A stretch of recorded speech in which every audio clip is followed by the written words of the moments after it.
Assalamualaikum warahmatullahi wabarakatuh. Di sini kita berjumpa kembali bersama saya dalam kuliah kewirausahaan kedua. Selamat bertemu kembali di perkuliahan online semester ganjil 2020-2021, di mana perkuliahan kali ini kita akan membahas kewirausahaan sebagaimana terusan dari kewirausahaan pertama. Maka disinilah progres singkat saya. Sampai jumpa kembali di dalam perkuliahan online, yang mana memang kuliah semester ini kita dituntut untuk bertatap muka secara online, ya, tidak bertatap muka secara langsung di kelas. Ingat saat ini masih suasana pandemik COVID-19. Disinilah yang akan kita bahas tentang tujuan perkuliahan. Apa tujuan perkuliahan ini? Diharapkan saudara sebagai mahasiswa mampu untuk memantapkan produk, sebagaimana produk yang telah dibuat di dalam kewirausahaan pertama, lalu kemudian menganalisis pasar secara real, karena di dalam kewirausahaan pertama saudara hanya diminta untuk planning saja atau merencanakan.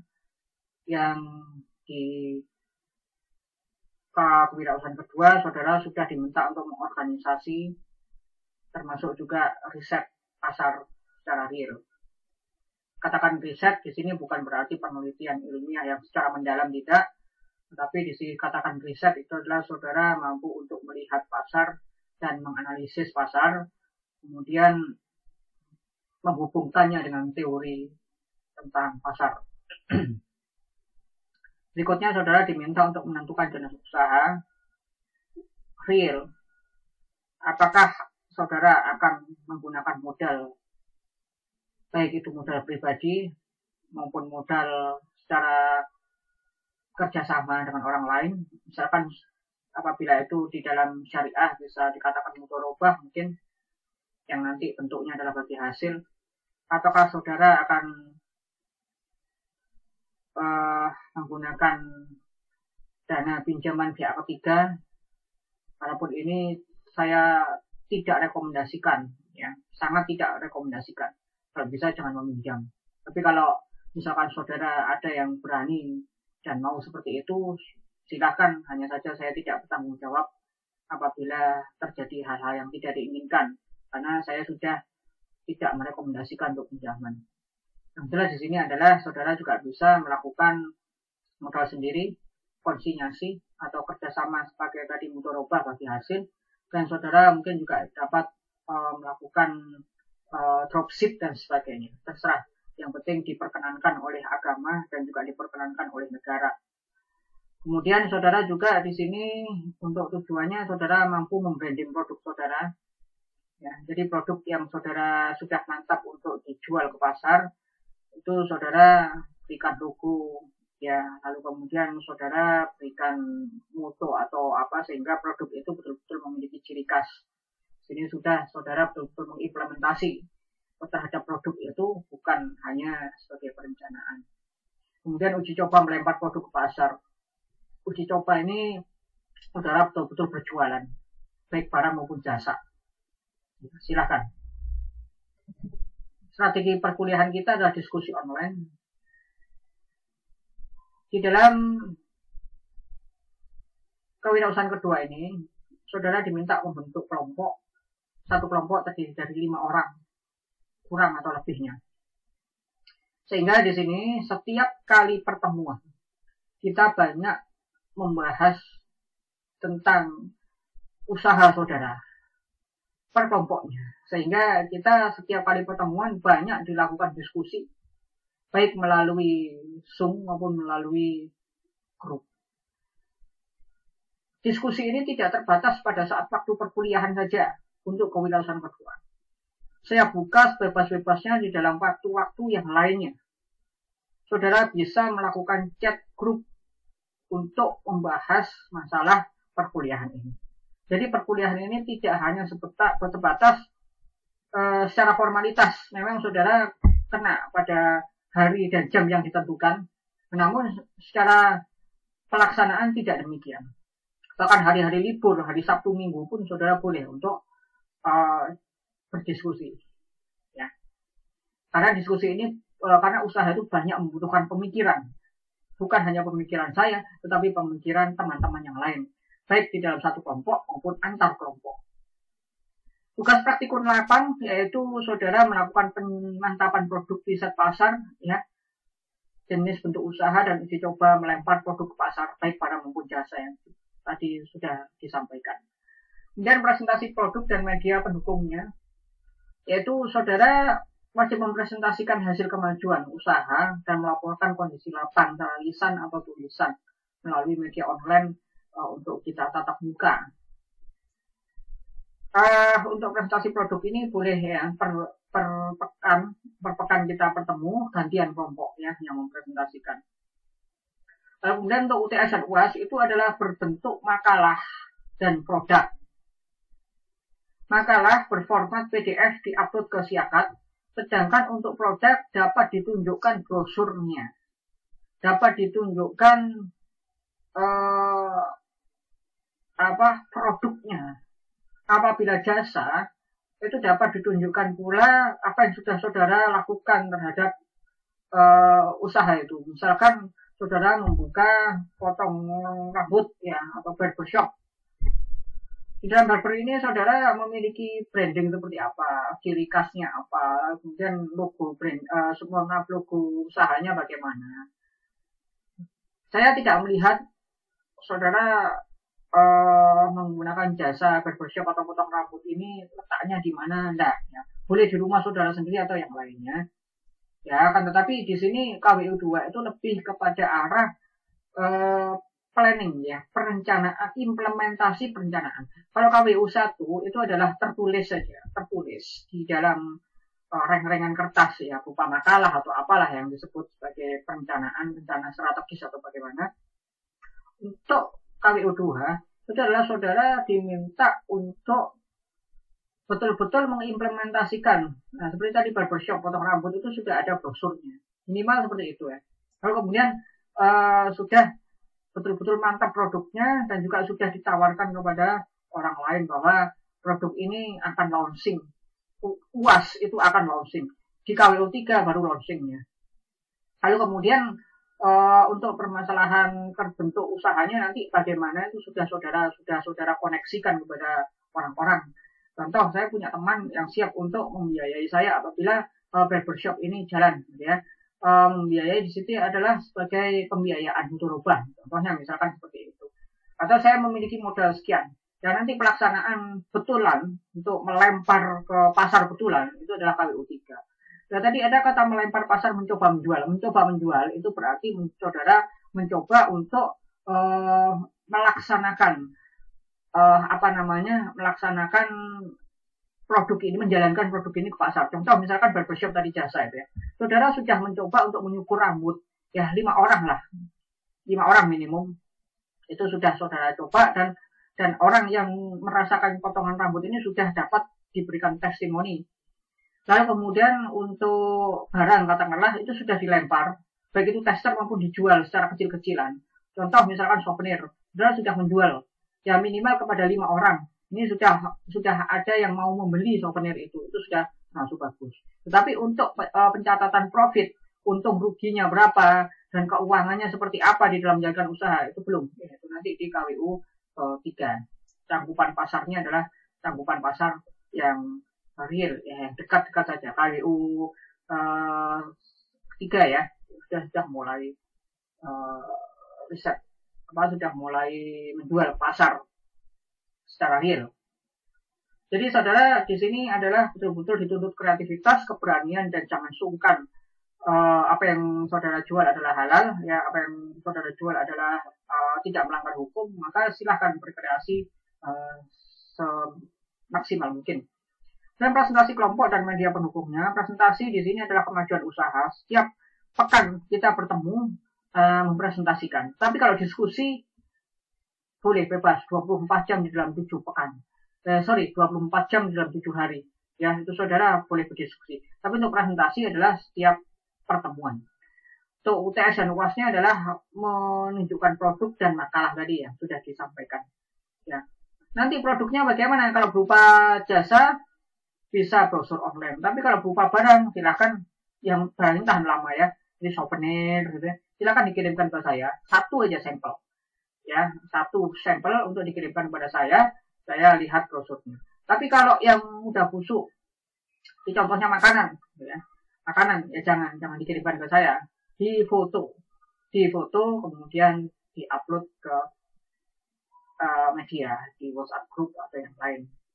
Saudara juga diperkenankan untuk membuat akun Instagram, Facebook atau apa sebagai media penjualan yang akan dijadikan sebagai media penjualan nanti di KWU 3. Untuk referensi bebas, sebagaimana saudara dulu menempuh KWU 1, maka di sini saya tekankan buku di KWU 1 itu yang digunakan. Khususnya adalah buku tentang studi kelayakan bisnis, kewirausahaan, dan yang paling penting adalah makalah saudara. Makalah saudara di KWU 1 itu jangan sampai hilang. Makalah itu disimpan. Nanti bagaimana ketika pembentukan kelompok? Katakanlah misalkan kelompok ini kan terdiri dari kelas-kelas lain yang di KWU 1 juga sudah menempuh. Maka nanti kelompok berdiskusi. Kira-kira usahanya siapa yang layak di KWU 2 ini untuk menjadi patokan untuk dikembangkan lagi. Ya, gitu. Indikator penilaian berbeda dengan yang lainnya apabila KWU di sini indikatornya adalah implementasi perencanaan. Jadi bagaimana dari KWU 1 yang saudara rencanakan itu dapat diimplementasikan di KWU 2. Betul-betul direncanakan secara real. Kemudian manfaat produk yang dimantapkan. Manfaatnya itu apa? Seperti barbershop itu manfaatnya nanti ke depan akan seperti apa? Maka saudara di sini adalah pentingnya untuk membuat visi dan misi usaha. Kemudian adalah keberhasilan produk memasuki pasar. Bagaimana yang seperti tadi saya sampaikan, saudara kalau barbershop adalah minimal potong 5 orang, mau nggak orang itu dipotong, kemudian testimoni dia. Dan apabila saudara menjual souvenir, mau nggak ada orang yang mau nggak untuk membeli souvenir, minimal 5 souvenir dan bagaimana testimoni mereka. Ini adalah keberhasilan produk memasuki pasar. Jadi mencoba untuk penetrasi pasar, mencoba saja. Ya. Bagaimana testimoni mereka. Syukur-syukur kalau misalkan banyak yang menerima, gitu ya. Nah, tapi kalau bagaimana kalau tidak ada yang menerima, ya berarti evaluasi adalah di akhir. Saya tidak menuntut produk itu harus diterima pasar untuk KWU 2. Saya tidak menuntut itu. Tetapi saya menuntut laporannya jujur. Dan nanti apabila KWU 3 itu perlu dievaluasi bagaimana agar produk itu betul-betul disukai oleh pasar. Dan betul-betul bisa dijalankan oleh pasar. Itu KWU 3. KWU 2 masih kita mencoba menganalisis lapang dulu. Kemudian keilmiahan dan kejujuran laporan. Nah, kejujuran ini penting. Bukan hanya bersifat ilmiah, tapi kejujuran ini penting. Sehingga tidak ada yang tutup-tutupi. Kalau misalkan memang barbershopnya potongannya jelek, testimoninya jelek, tidak ada masalah. Nanti itu adalah evaluasi akhir. Dan itu nanti akan dievaluasi juga di KWU 3 dan mohon maaf sebelum implementasi. Untuk bobot penilaian adalah presensi, kehadiran pertemuan. Pertemuan mengadakan tadi kemajuan, presentasi kemajuan, itu 5%. Tetap ada absen, ya. Tetap ada nanti kita absennya 2 kali, absen di WhatsApp group dengan absen yang akan saya sampaikan sambil link. Ya. Kemudian adalah presentasi produk dan media pendukungnya itu 40%. Presentasi produk itu 40%. Muat 4 kriteria pada indikator penilaian. Mana indikator penilaian perencanaan, manfaat produk, besar produk ini masing-masing 10%. Ya, jadi implementasi perencanaan 1, manfaat produk 2, keberhasilan produk 3, kemudian keilmiahan dan kejujuran 40%, masing-masing 10%. Kemudian UTS itu 50% penyelesaian laporan. Jadi nanti akan ada FPS yang akan saya tampilkan di sini. Dan untuk UAS itu sudah 100% penyelesaian. UTS-nya 25% dan UAS-nya 30%. Yang penting adalah bagaimana saudara berproses. Ya, proses. Ini nilainya. Semoga tidak ada yang dapat D. D itu sudah tidak lulus menurut kami ya. Dan di bawah D ya kosong. Tidak ada. Kemudian pelaksanaan kuliah ini rule of conduct ya. Jadi peraturan-peraturan kita rule of conduct in online di media online adalah pelaksanaan kuliah dilaksanakan melalui WAG dan Zoom. Itu kalau tatap muka pertemuan per pekan, kalau diskusi melalui WAG. Lalu kemudian setiap pertemuan ya diskusi membahas kelangsungan praktikum. Ya, setiap pertemuan per pekan itu. Kemudian diskusi dilaksanakan melalui WAG dan atau Zoom ini diskusinya. Kalau diskusi hanya WAG ya. Kecuali kalau pertemuan baru melalui Zoom. Atau kecuali kalau misalkan satu kelompok, Pak saya mau misalkan dari kelompok 3 mau melaksanakan diskusi secara tatap muka, bisa melalui Zoom. Nanti untuk ID-nya boleh saya, boleh mahasiswa. Lalu kemudian pelaksanaan UTS dan UAS adalah berbentuk laporan implementasi produk dan produk yang dikirimkan atau disetorkan ke dosen pengampu. Tadi sudah dijelaskan ya, produk kalau jasa berupa brosur atau bukti-buktinya. Lalu kemudian kalau barang yang itu awet dan tahan lama seperti souvenir atau buku atau yang lain, maka itu dikirimkan ya ke rumah saya sebagai sampel. Seperti makanan yang tahan lama, seperti coklat katakanlah ya, boleh dikirimkan. Lalu kemudian kalau makanan yang sudah busuk ya, kalau saudara mampu mengirimkan boleh, tetapi kalau misalkan dikhawatirkan busuk atau kesulitan, hanya di foto saja produknya. Dan usaha yang dijalankan bebas ya. Untuk barangnya bebas juga apa, yang penting tidak melanggar hukum agama maupun syariat ya. Untuk bentuk usahanya bebas, dapat berbentuk modal, konsinyasi, franchise, dropship ya, tapi tolong untuk pinjaman tolong jangan ya. Kalau menurut saya itu resiko besar di dalam hukum khususnya. Lalu kemudian tidak menjual barang atau jasa yang sensitif yang menanggung konflik sara atau mengandung problematika. Misalkan menjual minuman keras. Mungkin di dalam agama lain selain Islam mungkin untuk wine itu diperkenankan ya. Namun di negara kita yang mayoritas muslim di sini adalah sensitif sekali. Nah, jadi tolong tidak untuk dilaksanakan. Seperti juga barang makanan-makanan atau mungkin barang-barang yang mengandung babi ya. Lalu kemudian barang-barang seni yang mengandung unsur sensitif, misalkan bentuk patung atau seni yang memang saya katakan kalau seni ya mungkin orang-orang seni mengatakan seni itu bukan pornografi. Tapi saya sebagai orang ekonomis yang agamis mengatakan bahwa barang-barang seni yang mengandung unsur-unsur sensitif, yang menampilkan organ-organ yang tidak perlu ditampilkan di publik, maka ini termasuk cenderung kepada arah pornografi, ya. Sehingga tolong untuk tidak ditampilkan karena ini sensitif sekali. Ya mungkin saudara orang seni, tidak ada yang namanya pornografi kalau dalam seni, tapi ya itu namanya sensitif. Kalau saya menyatakan itu adalah hal-hal yang tidak etis, tidak pantas untuk ditampilkan dan dibuat dan diedarkan. Lalu kemudian barang-barang yang mengarah kepada seksualitas, contoh misalkan adalah alat-alat pemuas seks, ya sebetulnya boleh diperjualbelikan. Saudara juga sebetulnya kalau di luar sana boleh lah menjual, mohon maaf ya, misalkan dildo atau yang lain, silakan.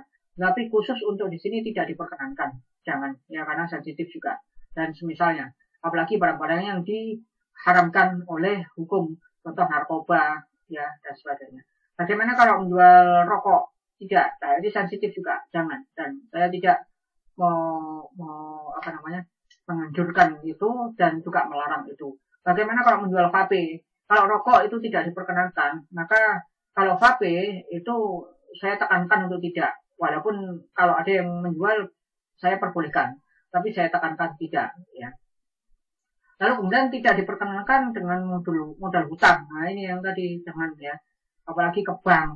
Kecuali kalau mampu mengembalikan hutang tersebut. Dan itu harus betul-betul dilaporkan dalam laporan keuangan yang detail dan rinci sekali. Dilarang keras modal diperoleh dari hutang dengan jaminan barang berharga. Contoh, saudara ini nanti penerapannya di KWO 3 ya. Tetapi di sini adalah sudah mulai betul-betul sudah mulai mengontak orang-orang yang memberikan modal, sudah mulai pengalokasian dana. Jadi apabila saudara memang mau berhutang, katakanlah dengan jaminan, saya larang. Hutang yang mengandung konsekuensi pun saya larang. Seperti bank itu saudara atau mungkin di Pegadaian saudara menjaminkan mobil atau mungkin menjaminkan hanya PS, katakanlah PlayStation 3 misalkan, jangan diperkenankan kayak seperti itu. Kemudian sebaiknya melakukan bisnis konsinyasi atau dropship ya, atau modal sendiri dan itu semampunya. Kampus terus sementara waktu tidak memberikan modal terlebih dahulu di KWO 2 ya. Kita akan betul-betul melihat seberapa cerdas saudara, berapa kreativitas saudara, seberapa saudara menggunakan potensi yang ada. Ini untuk jadwal perkuliahan. Yang pertama adalah teorinya sedikit aja ya, hanya 7 kali pertemuan. Pendahuluan, kemudian yang kedua adalah penentuan, pemantapan produk siap jual, ini diskusi. Nomor ketiga adalah penentuan dan pemantapan produk siap jual dalam bentuk usaha, ini pertemuan kedua, jadi kita ada 2 pertemuan. Ini adalah analisis pasar 1 dan 2, ya, ini juga penentuan sasaran dan target pasar. Lalu kemudian menentukan dan membuat brand produk, itu ada 2 pertemuan lagi. Kemudian pertemuan ke-8 UTS itu membuat laporan kemajuan usaha sampai branding. Jadi saudara sudah mulai untuk membranding produk ya. Jadi yang pertama adalah saudara sudah betul-betul ada produk, sudah ada logonya, sudah ada motonya, sudah siap untuk UTS, itu perencanaan sudah siap diuji cobakan. Terus 9 sampai 15 itu sudah mulai uji coba lapak, sudah mulai menawarkan produk ke orang lain minimal 5 dan juga meminta untuk testimoninya masing-masing dan juga menganalisis bagaimana kondisi pasar apabila KWU 3 itu dilaksanakan. Jadi nanti UASnya adalah pertemuan ke-16. Jadi kita lebih banyak diskusi santai daripada pertemuan teori-teori yang lain seperti di KWU 1. Penugasan kelompok dan laporan, ya setiap kelompok terjadi 5 orang yang ditentukan sesuai dengan urutan absensi. Berikutnya adalah masing-masing kelompok menentukan satu produk sesuai dengan perencanaan di KWU 1. Jadi dipilih produk dan perencanaan terbaik dari masing-masing individu dalam satu kelompok itu. Dan kelompok menganalisis pasar hingga melempar produk ke pasar. Kata melempar ini adalah menguji coba. Menguji coba di 5 orang itu minimum 5 orang. Ya. Lalu kemudian kelompok melaporkan kemajuan usaha dan kondisi lapaknya secara real melalui UTS dan UAS. Dan UAS ini diminta untuk mengirimkan produk. Selamat berkarya. To be creative and professional. Semoga saudara betul-betul menjadi usahawan sejati. Demikian dari saya, kurang lebihnya mohon maaf. Assalamualaikum warahmatullahi wabarakatuh.